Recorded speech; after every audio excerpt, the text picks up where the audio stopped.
Hi again, guys. I'm back, and I promised I'd talk to you a little bit more about The Hobbit when more news came out. So, without further ado, let's get into it. Um, well, the first thing is that the new White Dwarf is out. It's been out since Saturday, last Saturday, which means that we have some lovely new models to look at. So, I will get this out. As you can see, this is the new White Dwarf, with a big picture of Thorin, Bilbo, and Gandalf on the front. On the back, some trolls, and got some pretty interesting things in here to look through. So first off, we've got the news of the new um, box set game that's coming out, which indeed was called Escape from Goblin Town, and it's a pretty nice looking box set. I mean, if you look here at this, I don't know if it's going to pick it up on the camera, but there's some really nice models in there. People have been talking to me about the goblins and sort of not knowing exactly what they think about them, but I quite like them in sort of the style that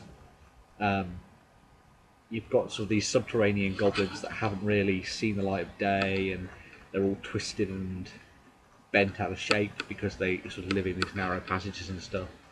And then you've got the other side of the coin, which is the Goblin King, who looks amazing, with his sort of over bloated look to him. So, but the main thing that everybody really wants to know about is the dwarves. So, let's go dwarves, and you can see these a lot better on the Games Workshop website, or if you buy the magazine, I guess. But there's some really nice dwarves in here for the battle game. And the rulebook, slightly big, 50 quid. Whether or not they're going to continue to do the whole new rulebook every movie thing, I don't know. Although considering it's a big hardback, I wouldn't imagine so.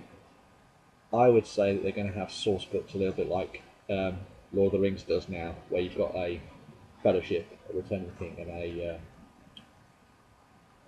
Two Towers source book, and they're going to go it that way. So you'll have a new one every year, but it won't be the main book. It'll be a separate one that introduces scenarios and things from the film, and a couple of new enemies and things.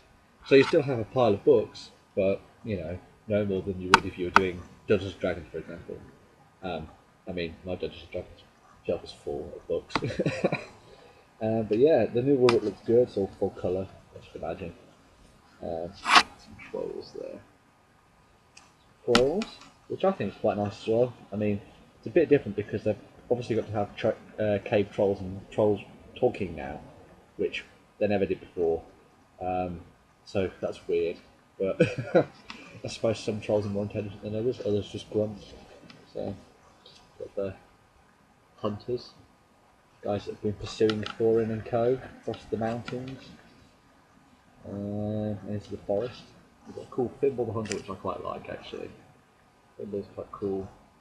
Narzug, the White Council, which is quite cool, but I have a bit of a problem with Saruman, whose head looks a bit weird.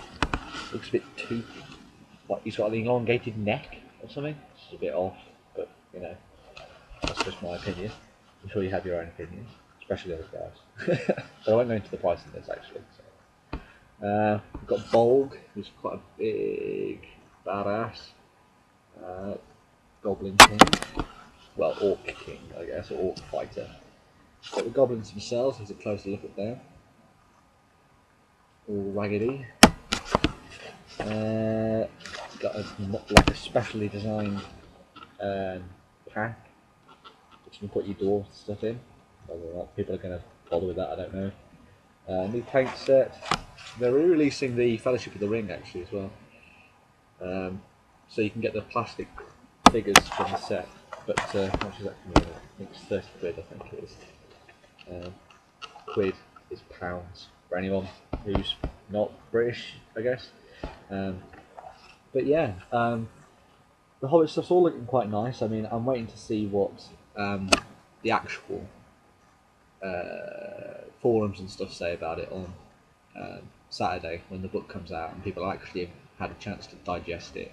I imagine some people are probably getting it and looking through it a bit earlier. But yeah, I'm definitely going to get Escape from Goblin Town. I just don't know whether I'm actually going to start a proper force. There's not that many people who play it, but I'm guessing it'll be buoyed by the success of the films, and obviously it's a new shiny thing, so people will really want to pick it up, I guess. Um, and I love dwarves, so you never know. I might have a new Misty Mountain, well, not Misty Mountain, but Erebor Dwarf Force or something after the reclamation of Smiles Mountain. Not to put any spoilers in there. I'd imagine most of you have actually read The Hobbit, or if you haven't, you should, please. Good book. And it'll set you up for the film. Good. But yeah, that's a quick look at the kind of things that are out there for The Hobbit at the moment. All going to be released on Saturday here in the UK. I'm not planning to go to any kind of look at them straight away. I'm going to temper myself and make sure that I check out the lay of the land when it comes to the rules first. They seem to be a lot to do with the original strategy battle game rules, but they've added a couple of new abilities and things like that. Like I was reading the battle report, and apparently now you've got weapon specializations and weapon moves, so you can parry with a sword, or a feint with a sword, or bash with like a hammer or an axe and things like that. Big, huge monster creatures have got different abilities as well. Like in the battle report, the Goblin King picks up Thorin and throws him across the battlefield. I won't spoil what happens to him. You have to read the battle report yourself.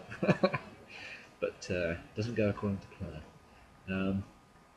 Gandalf seems pretty powerful in it as well. I mean, the battle reports Gandalf is shooting goblins left, right, and centre, flinging them around with his sorcerer's blast. So that tells you kind of thing of they've kept the original profiles and the original like way of playing things. So you've got might points, will points, fate points, etc. I assume fate's still there actually. You can imagine it was. And then obviously modifying the dice with your might points and things like that. Yeah, so I mean, if it continues on the same style, then I think it'll be a good skirmish game. That's all you can hope for, really. I mean, I hope it sticks more to the skirmish level of things, although they have said that the War of the Rings section will still be in the main rulebook, which is quite expensive, but you know, if you're looking to play War of the Rings, you can.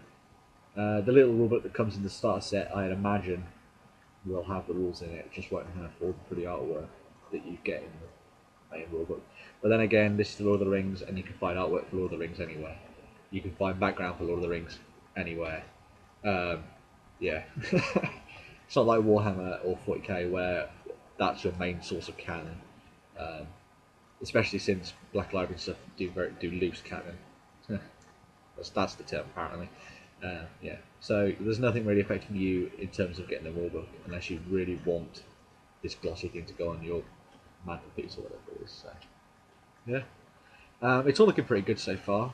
I'm interested to see how it all pans out. Yeah, some really nice models. A nice solid rule set would be really nice. And hopefully I'll be back with you and we'll do an unboxing of Goblin Town at some point in the future, which would be fantastic. So see you guys soon, and this time it's because of hairy feet, should we say. Hairy hobbity feet. Bye guys.